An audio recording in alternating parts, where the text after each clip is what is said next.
여러분 안녕하십니까? 시청자와 함께하는 YTN 시민데스크입니다.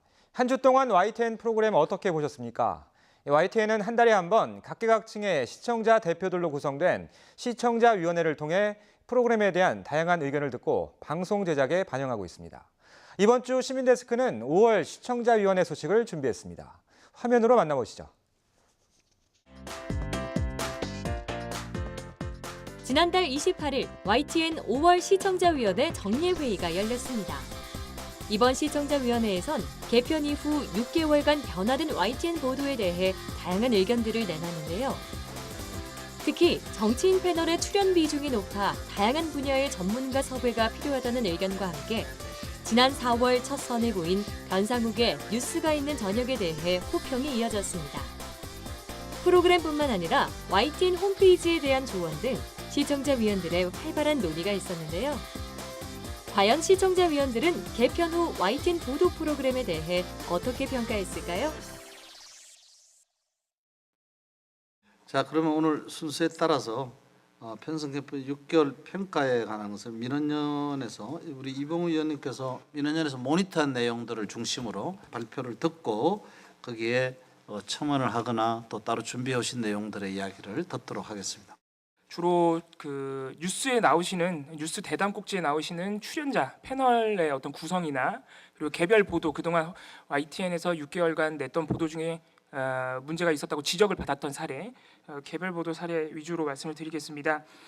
지난해 12월 개편되면서 이렇게 시청자들에게 특히 주목을 받았던 더 뉴스 같은 경우에 상당히 코너가 많았습니다. 코너가 많아지면서 당연히 자연스럽게 출연자들도 많아졌는데 저희가 개편 3주차까지 꾸준히 이 더 뉴스 출연자분들을 검토를 했었는데 코너가 다양함에도 불구하고 사실 출연자 대부분이 여야 정치인인 경우가 많았습니다. 그 비율이 높았습니다. 아무래도 그렇다 보니까 그 대담들의 이슈들도 상당 부분 정치 이슈였는데 저희가 아쉬웠던 점은 정치 이슈를 다룰 때 패널이 대부분 여야 정치인, 특히 현직이신 경우에 이미 국회에서 벌어져서 리포트로 소화됐던 그 여야의 논리, 그 정쟁이 대담에서 또 한 번 반복돼서 시청자들 입장에서는 굉장히 피로할 수밖에 없었던 그런 아쉬운 점이 있었습니다.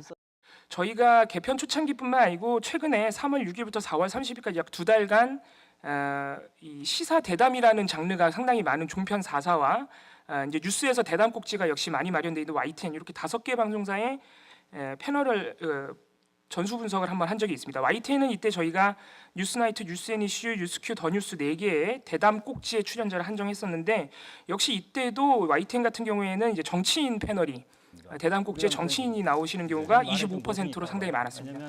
이건 다른 종편 방송사에 비해서도 많은 수치였고요. 물론 가장 많이 나오신 분들은 27%였던 교수 패널이었지만은 최근에도 역시 정치인 패널이 뉴스 대담에 많이 나오고 계신다. 이 부분에서는 조금 다변화가 필요하지 않느냐. 꼭 정치 이슈라고 하더라도 꼭 정치인이 아닌 다른 분들의 목소리를 들어볼 수 있지 않나 이런 아쉬움이 있습니다. YTN 같은 경우에 이 정치인 패널 중에 여야 균형은 상당히 잘 맞는 편입니다. 근데 뭐 여야 균형은 요새는 다른 종편들도 잘 맞추고 있습니다. 과거에는 사실 너무 자유한국당 계열이 많이 나와가지고 지적이 된 바가 있었는데 최근엔 종편들도 여야 균형을 맞추고 있고 YTN도 역시 여야 균형이 잘 맞았습니다. 하나 아쉬운 점은 이건 YTN만의 문제는 아니지만은 역시 패널들 전체 패널들의 경우에 상당수가 남성이라는 점은 남성이 2,385회를 출연했는데 여성은 631회밖에 안 됩니다. 이게 5개 방송사 총 합산한 결과인데요. 그래서 그 어떤 여성의 출연 부분에 있어서도 앞으로는 좀 더 많아졌으면 좋지 않나 싶습니다. 뭐 그런데라거나 인터뷰라거나 이런 영상 콘텐츠들은 저희 민주언론 시민연합의 그 제보 전화가 많이 오시는데 시민분들이 칭찬하는 제보는 거의 없습니다. 근데 칭찬하는 제보가 몇 차례 왔을 정도로 상당히 이슈 선정이나 또는 인터뷰 대상 포함해서 아주 의미 있는 작업들을 하고 있지 않나 그렇게 생각이 됩니다. 세월호 5주기 같은 경우에는 YTN이 14건 5주기를 앞뒤로 해서 3일치 보도로 보는 뉴스큐에서 14건을 보도했는데 이게 상당히 많은 보도량이었습니다. 다른 방송사와 비교를 해도 그리고 YTN이 또 보도 내용에서도 진상 규명의 필요성과 현재 어떤 부분들이 더 밝혀져야 되는지 이런 부분들을 또 보도를 많이 하셨어요. 그래서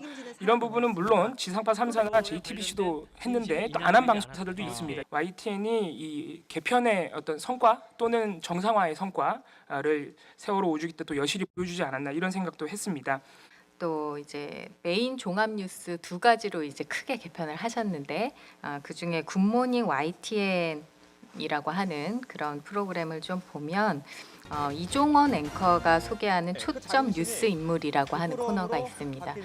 사실 2, 3분 정도의 짧은 그런 코너이기는 하지만 앵커의 평이 이렇게 드러난다는 점에서 굉장히 신선하게 느껴졌습니다. 반면에 이제 조금 자극적인 그런 부분도 있었는데요. 저는 언어를 좀 이제 눈여겨 보다 보니까 거래 절벽이라든지 고용 한파라든지 이렇게 비유적인 표현을 써서 어떤 경제적인 현상을 이야기를 할 때 그것이 일반 시청자들에게는 굉장히 자극적으로 느껴질 수도 있겠다. 이런 생각을 좀 해봤습니다. 한편 뭐 이제 지상파 그 방송사들에서 그냥 그런 사실만 딱 보도를 하고 만 것에 비해서 어떤 특정한 별도 리포트를 구성한 경우가 조금 돋보였었는데요.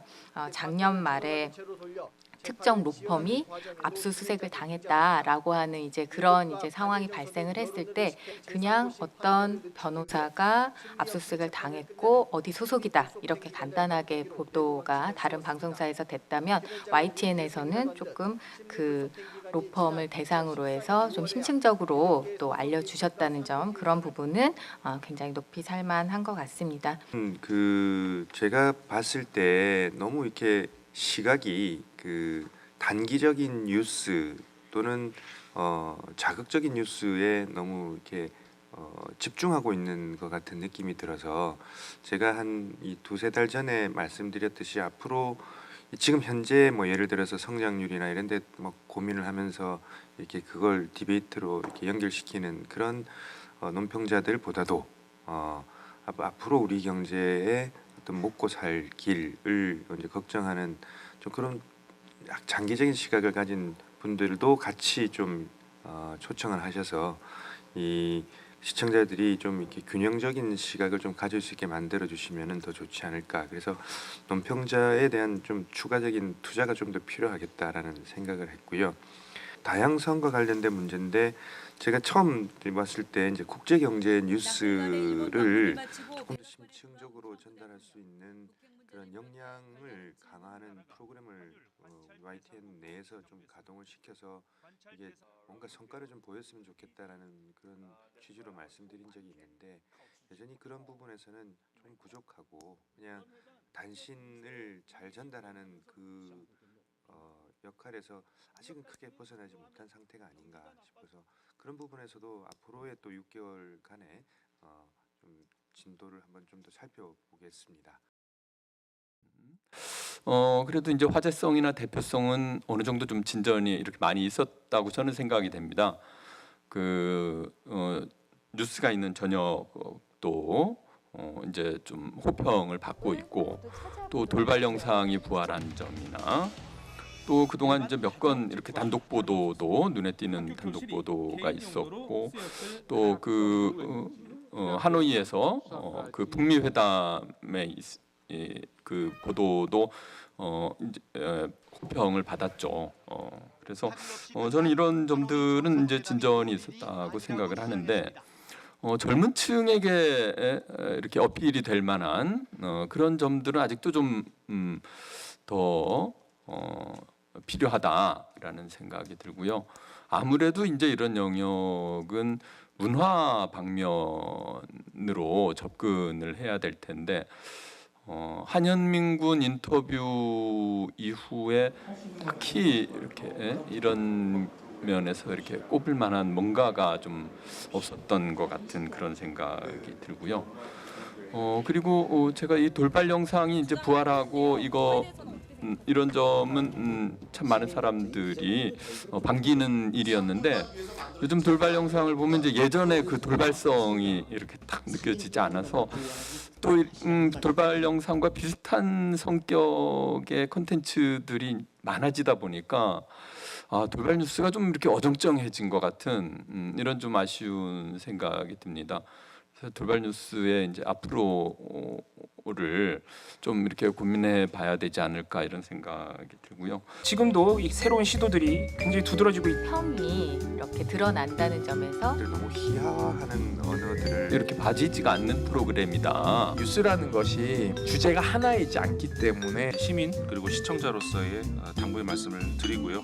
무엇을 보도하느냐에 관심을 갖고 있다. 활기차진 그런 점에도 불구하고 정작 잘 다뤄져야 되는 사안들이 지나가 버리거나 아니면 축소돼서 다뤄지지 않나라는 그런 안타까움이 있는 것 같습니다. 어제 뉴스 보도를 보면 그 해군에서 헛줄 사고 나서 그 사망한 사건을 구체적으로 기자가 나와서 분석하는 보도를 했습니다. 그 다른 언론에서는 그 헛줄 사고 장례식이나 이런 것에 포커스를 많이 맞춘 거에 비해서 이 사고가 왜 일어났고 헛줄이 무엇이고 이게 안전사고이지 않는가라는 접근 방식은 저는 군사 전문 기자가 아님에도 불구하고 매우 훌륭한 지적이었다고 보고 있습니다. 사실은 그것을 조금 더 들여다봐야 될 언론의 의무가 있는데 다른 언론에서는 그렇게 그 접근을 하지 않고 있는 점에서 참신하고 훌륭했다라고 생각하고 있습니다. 앞으로도 그런 뉴스를 조금 더 지향하는 모습을 보여줬으면 좋겠다는 생각이 들고요. 한편으로는 이제 다른 프로그램을 조금 이렇게 모니터링을 해보면 그 교수나 변호사가 모든 사회 이슈에 대해서 다 이야기하는 방식이 과연 올바른가 저는 좀 의구심이 듭니다. 물론 뉴스라는 것이 주제가 하나이지 않기 때문에 사실상 여러 패널을 또 부를 수 있는 시간적 한계라는 게 존재함에도 불구하고 저는 조금 더 그 다양성 있는 그러니까 교수나 그 변호사 중심이 아니라 그 분야의 전문가들이 좀 출연해서 이야기할 수 있는 특히 한국 사회의 이 혐오 발언 같은 경우에 지금 난민이나 성소수자뿐만 아니라 지금 정치권에서도 혐오 발언이 쏟아지고 있습니다. 이런 혐오 발언을 단지 정치학하시는 교수님이 분석하는 것이 아니라 이러한 혐오의 발언이 어디서 오는지에 대한 사회적 여성학적 시각으로 좀 더 분석하고 다양화시키는 작업들이 조금 선행된다면 뉴스의 다양성이 많이 확보되지 않을까라는 생각을 가지고 있습니다. 그 점 제작진 애로사항이 많은데 조금 더 분발해 주시면 고맙겠습니다. 지난 일요일 날 유럽에서는 이제 유럽 의회 선거가 있었습니다. 그런데 이제 유럽 의회 선거 같은 경우는 유럽에서는 굉장히 중요한 정치 행사죠. 유럽뿐만이 아니라 전 세계의 어떻게 보면 가장 큰 정치적 행사 중에 하나라고 볼 수가 있는 것이고 국가 단위로 치자면 그러니까 인구로 따지자면은 이거 유럽 전체의 인구보다 더 많은 인구의 예를 들자면 인도네시아 선거도 굉장히 큰 것이고 인도 선거 같은 경우는 말할 것도 없고 그렇지만 이제 국가 수십 개의 국가가 동시에 선거를 치르면서 그 어떤 그 국가 간의 연합의 미래를 결정하는 어떤 그런 차원에서 보자면은 어떻게 보면 지구촌의 미래를 우리가 미리 볼 수 있다는 그런 차원에서 굉장히 관심이 가는 그런 정치 행사라고 할 수가 있는데 상대적으로 우리나라에서 관심이 없습니다. 그게 물론 언론인들이 관심이 없어서가 아니죠. 우리하고 관련이 없으면은 우리한테 미치는 영향이 별로 없다면은 그럼 우리하고는 상관없는 것. 근데 그렇게 접근해야 될 것인가? 저는 제가 볼 때 국제 뉴스는 그런 식으로 접근할 대상이 아니라고 봅니다. 특히 이제 이번 유럽 의회에서 가장 이슈가 됐던 것이 환경 문제가 당장 발등에 불로 떨어졌다. 그게 이제 굉장히 큰 이슈가 된 사건이라고 할 수가 있습니다. 그러니까 한마디로 우리 당장 10년 이내로 우리의 미래를 볼 수 있는 그런 지구가 어떻게 지금 움직이고 있는가, 반응하고 있는가, 이 환경에 대해서 혹은 뭐 기타 다른 어떤 주제가 됐든 간에 그런 것들을 보기 위한 것이 지구촌 사람들은 어떻게 움직이고 있는가 이걸 보기 위한 것이 국제 뉴스의 어떻게 보면 첫 번째 그 이유라고 생각을 합니다. 그런 차원에서 당장 이 시청자들이 별로 이렇게 우리하고 상관이 없는데라는 그런 반응을 보인다고 해서 일희일비할 게 아니고 좀 더 미래지향적인 그런 관점에서 어떤 프로그램이라든가 이런 것들을 생각을 해주시면 어떨까라는. 특히 그 조직의 활력을 가져올 수 있는 그 외부 인사의 영입이라든가 타 언론 매체와의 협력을 전개하는 것은 매우 새로운 시도였고 또 새로운 바람을 일으킬 수 있는 눈에 띄는 시도였다라고 생각합니다. 특히 그 변성욱 기자의 뉴스가 있는 저녁은 다른 프로그램과 확실하게 차별성을 보여주는 프로그램이고, 특히 그 뉴스타파와의 콘텐츠 교류는 상당히 이례적이라고 평가들을 하는 만큼 신선하고 또 새롭게 발전시킬 수 있는 시도라고 생각합니다. 이걸 보면서 저는 소위 얘기해서 청어 수조에 그 매기를 집어넣음으로써 조직이 활력을 띠고 있는 소위 얘기하는 매기 효과라는 것을 떠올렸고, 또 이런 부분에서 어떤 경쟁과 극한 상황을 통해서 조직의 활력을 불어넣으려고 그러는 매기 경영, 이런 측면에서도 상당히 바람직하지 않는가 하는 생각을 갖습니다. 이를 통해서 그 YTN의 경쟁력이 더욱더 제고되기를 바랍니다. 이런 측면에서 뉴스타파뿐만 아니라 이것을 좀 더 확대해서 타 매체와도 적극적인 교류를 갖는 것도 바람직하다고 생각합니다. 이제는 누가 이겼냐가 아니라 뉴스타파 나왔을 때 그 제작진께서 말씀하신 시청자는 누가 만들었다는 것이 중요한 것이 아니라 무엇을 보도하느냐에 관심을 갖고 있다라는 말에 전적으로 공감합니다. 개편 전에 YTN 프로그램에 비해서 개편 후에 YTN 프로그램들이 훨씬 활기를 띠고, 그리고 또 예전보다 다양한 그 아젠다에 대해서 심층적으로 보도를 하고 있는 것은 사실인 것 같습니다.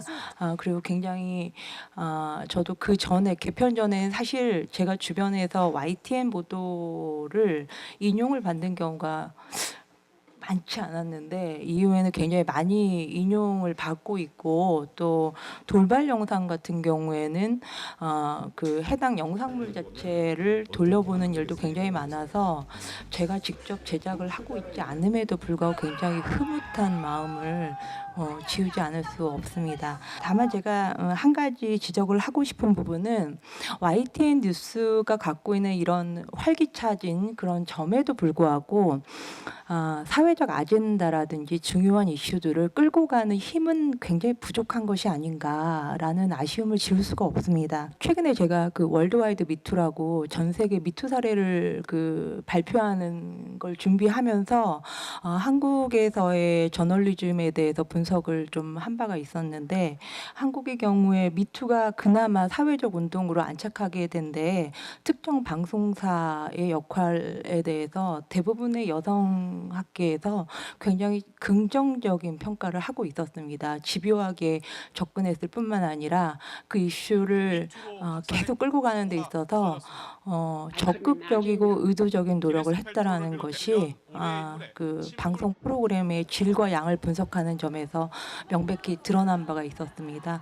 근데 아직 YTN은 그런 점에서 좀 더 특정 이슈들, 그리고 사회적으로 논란이 되는 이슈들에 대해서 좀 더 적극적인 그 태도를 좀 보여주면은 선도적인 그런 부분들로 접근할 수 있지 않을까 하는 생각이 들었고, 돌발 영상 또한 마찬가지입니다. 돌발 영상이 지금 굉장히 인용을 받고 있고 해서 흐뭇한 마음을 지울 수 없습니다만은 여전히 그냥 그 정치의 뒷얘기라든지 어떤 뉴스의 뒷얘기로 끝나는 것에서 아쉬운 부분이 있습니다. 그래서 뉴스가 지향하고 있는 YTN이 가야 하는 가치하고 연계돼서 좀 더 집요한 뉴스로 발전될 수 있으면 참 좋겠다라는 생각이 듭니다. 또 이번에 여러 가지 뭐 개편이나 새로운 프로그램이 생기면서 뭐 영향력 있는 앵커나 뭐 인물들이나 언론인의 관한 것도 이제 YTN에서 그런 뭐 여론조사나 이런 데서 나오게 되지도 않을까라는 그런 기대도 해봅니다. 그래서 꼭 그러기를 또 바라고요. 저는 그 뭐 여러 가지 앵커가 바뀐다든지 새로운 프로그램이 등장했다든지 타사와의 제휴가 있었다든지 이런 부분들을 높이 평가합니다. 동시에 조금 더 우리가 한번 저널리즘의 선두주자로서 좀 고민해 볼 것은 뉴스의 범주에 관한 것을 좀 고민을 해봤으면 좋겠다. 그래서 지나치게 범주가 관행적이지 않는가. 그래서 지금 우리의 살림살이가 그렇게 똑 떨어질 만큼 뭐 출입 부처로만 나눠질 수 있는 부분들이 그렇게 많지 않거든요. 이번에 최종구 씨와 이재용 씨의 그 설전을 보면서 소카 논쟁이라고 하는 것이 우리 산업부에서만 다룰 수 있는 문제가 아니고 미래를 이야기해야 되고 플랫폼 경제를 이야기해야 되고 우리 일상생활과 관련된 그런 굉장히 중요한 부분인데 그런 어떤 심층성이라든지 이런 부분들은 좀 찾기 힘들었던 것 같거든요. 이번에 게임의 질병 분류도 마찬가지입니다. 이것은 단순히 게임의 문제가 아니고 게임 산업의 문제이고 또 세대 간 갈등의 문제이기도 하고요. 또 상당히 중요하게는 취향의 문제이기도 하거든요. 그래서 이런 부분들을 조금 포괄적이고 융합적이고 혹은 뭐 통섭적으로 좀 다룰 수 있는 뉴스는 없을까 그런 기대를 늘 해봅니다만은 지금 아마 우리 조직이 아마 그렇게 뭐 이렇게 관행대로 나눠져 있고 출입처가 있어서 서로의 어떤 일종의 협동이라든지 이런 부분들이 쉽지 않을 거라는 그런 생각이 들어서 뭐 어렵겠지만 그런 노력을 하는 곳이 지금 없으니까 YTN이 그런 부분은 좀 내실을 기할 수 있지 않을까. 오늘 그 지적하신 사항을 저는 집요하게 이렇게 문제 제기를 해주셨으면 하는 말씀을 드리겠습니다. 저희들도 그게 중요하다라고 이렇게 생각을 하는데 요번에 했으니까 다음에는 거르고 이렇게 하지 마시고 개선될 때까지 아이디어를 주시고 제안을 하고 그리고 저는 지적할 사항이 있을 때가 저 가능성이 있다라고 보고 또 그 개선을 향해서 노력하는 중이니까 자꾸 리마인드를 시켜주시고 더 좋은 방향을 제시해 주셨으면 하는 그런 기대를 하겠습니다. 이상입니다. 네, 고맙습니다. 우리가 시청자를 대신해서 토론하는 그런 자리 가졌으면 좋겠습니다. 긴 시간 동안 모두들 수고하셨습니다. 고맙습니다.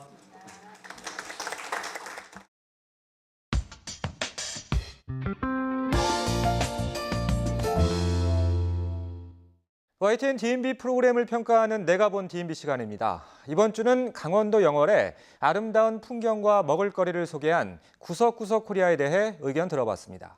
정은정 평가원입니다. 안녕하세요. YTN DMB 시청자 평가원 정은정입니다. 아침 저녁으론 선선하고 낮에는 햇살이 좋아 야외로 나들이하기 좋은 계절인데요. 매주 우리나라의 아름다운 풍경과 지역 고유의 맛을 전하는 프로그램이 있습니다. 바로 구석구석 코리아입니다.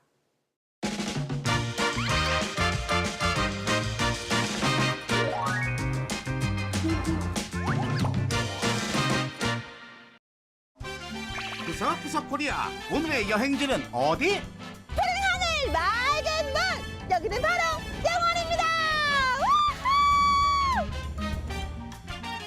구석구석 코리아는 진행자 홀로 여행을 하며 그 지역의 볼거리와 즐길거리 등을 소개하는 방식으로 진행되며 주로 4가지 정도의 아이템을 시청자들에게 전달하고 있습니다.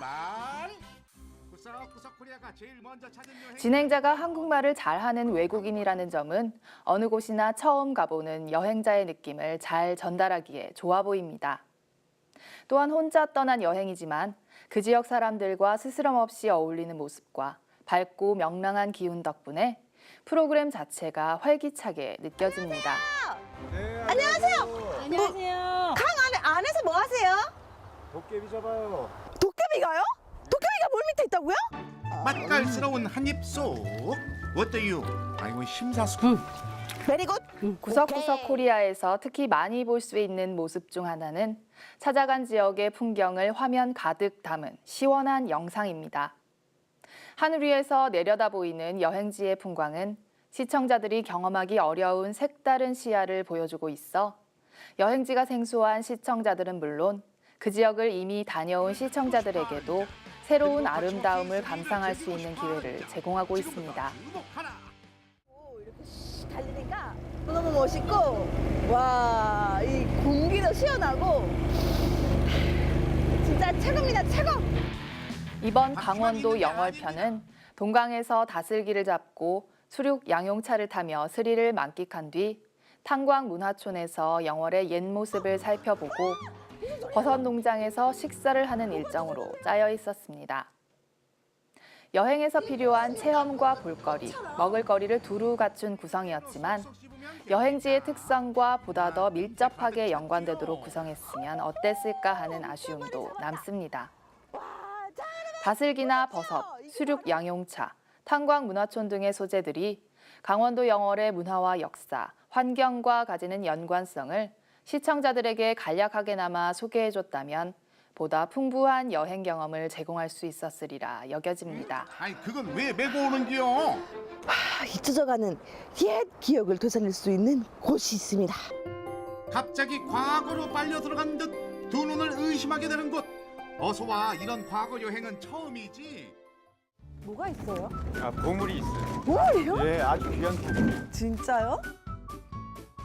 아니, 이건 방금 먹을거리를 소개할 때도 맛집을 소개하는 느낌보다는 그 지역의 맛을 전하는 방향으로 구성한다면 특정 업체를 홍보하는 것으로 오해받지 않으면서 여행지의 매력을 더욱 깊이 전달할 수 있지 않을까 생각해 봅니다. 뿌리는 시원한 맛, 국물과 함께 감도는 행복, 소확행의 끝.